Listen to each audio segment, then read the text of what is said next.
Hey guys, today we're talking about cast iron. So somebody asked me a question about cast iron on the channel, and there's actually a lot of information about cast iron that I wanted to share with you guys. So I thought it would be the perfect opportunity for a video. So this is my cast iron skillet that you've seen me use before to make my breakfast skillet. And I love my cast iron. Now there's a lot of things you need to know about the cast iron. They are fantastic, a great investment, and you can get them at pretty much any price range. You can get higher quality ones that are more expensive, but really you can find a lot of them in general hardware stores, in the camping section, or even places like Walmart that are within a normal range for a pan, $20 to $30 depending on what style you're getting. And these are so great for making things crispy. So if you like your pancakes with crispy edges, or you like to get a good sear on your meats, or you like to get your sauteed mushrooms really crispy, this is what you're going to use for that, because it gets so much hotter than a normal pan that you would be using. It does get extremely hot in here. It heats very evenly, so it's really good for that. It heats all over. Now because of that, you want to be really careful with the handle, because the handle is going to get just as hot as what's on top of the fire.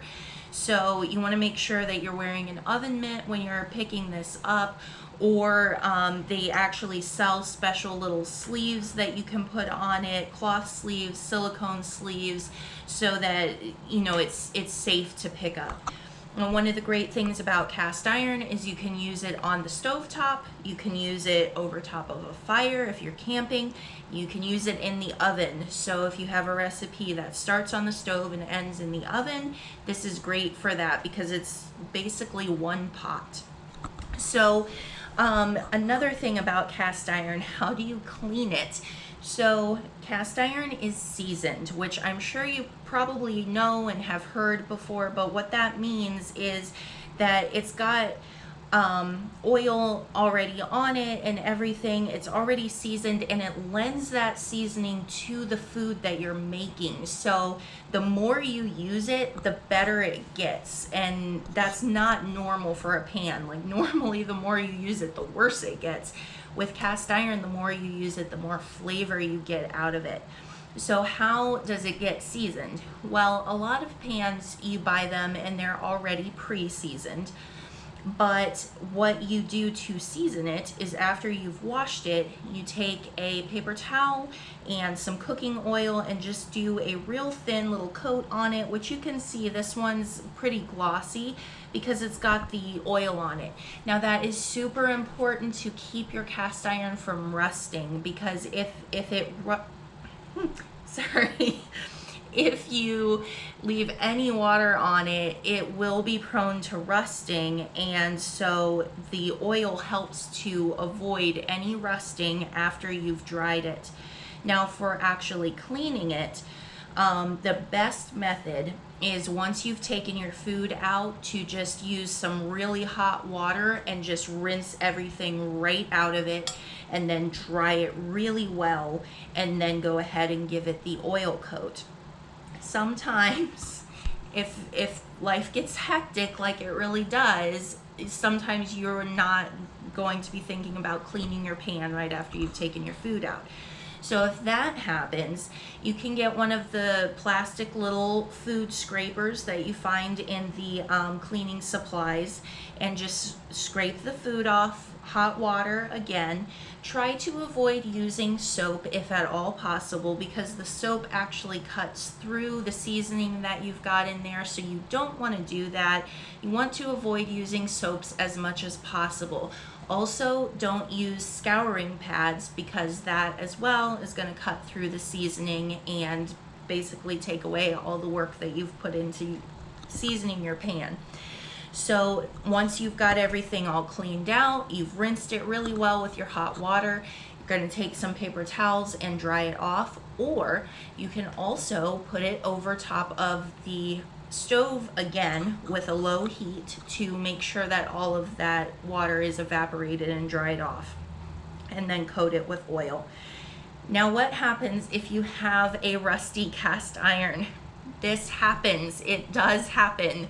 You will potentially leave it to dry with some water in it that you didn't realize was there, or you didn't coat it heavily enough with oil, or best case scenario, you happen to find one in a thrift store or a flea market and it's really old and it's got rust on it, but it's still cast iron.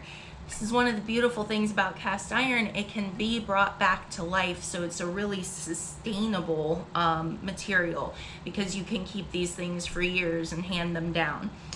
So if you happen to come across a rusty cast iron, then what you can do is pull out your scouring pad. So get yourself some steel wool or a Brillo pad and really go to work on it. Just scrub it down, scrub off all of the rust until you get down to the cast iron. Rinse it off, dry it off. Turn your oven onto a low heat between 200 and 300 degrees. Oil it really well and put it on the middle rack in your oven upside down. So if I was doing it with this one, it would be like this. And then put underneath of it a pan to catch anything that drips off, because of course you don't want that oil just going down onto your oven floor. So you would do that, leave it in there for about 2 hours, and then pull that out. And then after it's room temperature again, do another thin coat of oil with your paper towel, and then you have it seasoned. So it's good to go, and you can just build on that seasoning from there. So that is how you would bring back to life a cast iron that you would find. Now, there is another cast iron option as well, which I am a big fan of also. So this is my Dutch oven, and the Dutch oven is just the type of pan that this is. I'm sure you've seen these before. Ignore all of that. But what this is it is enameled cast iron.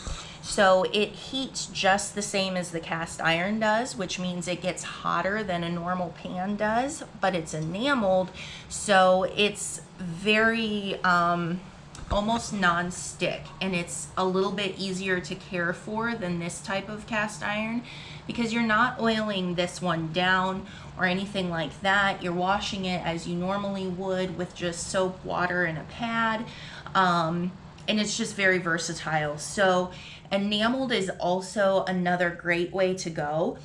The difference between the reason you might want both, like I have, as opposed to just getting enameled.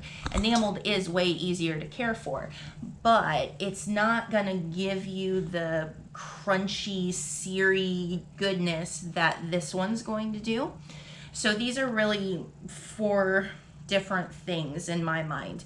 Like this one, I love to use it for like my hams at Christmas time, if I'm searing something and then putting it in the oven, if I'm doing something like a soup or a jambalaya, this is my go-to for that. If I want a crispy crust on something like potatoes, this is my go-to for that. Also, there are other options out there like griddle pans. There are ones that have little raised edges that would give you grill marks, which is really great. So there's a lot of options out there for the cast iron, and I really recommend, if you don't have one, if you can find one within your price range, to get it and just play around with it, because it does take a little bit more care, but honestly, the taste that it gives your food, it really makes up for that.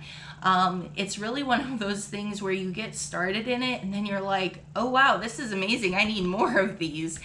So hopefully that gives you a little bit of insight into what cast iron is, what to do with it, and how to clean it. If there are any other questions that I haven't addressed, I'm sure there is one and it's just not coming into my head. Please feel free to leave me a comment. Thank you so much. I really appreciate you watching.